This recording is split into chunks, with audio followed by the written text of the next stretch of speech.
குலதெய்வங்களுக்கு ஜெய், குலகுருவுக்கு ஜெய், ஜெகத்குருவுக்கு ஜெய், ஆதிகுருவுக்கு ஜெய், ஆன்மீக குருவுக்கு ஜெய். ஹரே கிருஷ்ணா. இந்த பதிவு இந்திய அரசியல்வாதிகள் அனைவருக்குமே உண்டான பதிவு. அரசியல் எவர் ஈடுபடுகிறார்களோ அவர்கள் இந்த 4 வார்த்தைகளுக்கும் விளக்கம் சொல்லிவிட்டுத்தான் வேட்புமனுவை தாக்கல் செய்ய வேண்டும் என்ற முடிவை தேர்தல் ஆணையம் எடுக்க வேண்டும்.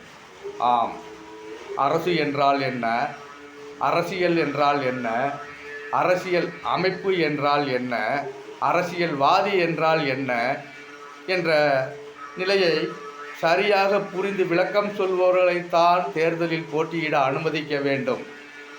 இந்த முடிவை உச்சநீதிமன்ற நீதியரசர்கள் தேர்தல் ஆணையத்திற்கு உத்தரவாக இட்டு இதை நடைமுறைப்படுத்தி ஆக வேண்டும்.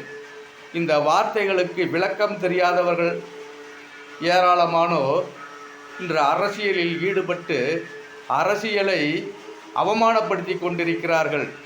இந்த வார்த்தைகளுக்கு உண்டான அர்த்தங்கள் கூட புரியாமல் கேவலப்படுத்தி கொண்டிருக்கிறார்கள். நமது நாடு வல்லரசாக வேண்டும் என்றால், நல்லரசாக ஆக வேண்டும் என்றால் இதையெல்லாம் அறிந்து உணர்ந்தவர்கள்தான், இதை உணர்ந்து சரியாக செயல்படுத்துபவர்கள்தான் நமது பாரத நாட்டில் அரசியலில் ஈடுபட்டாக வேண்டும்.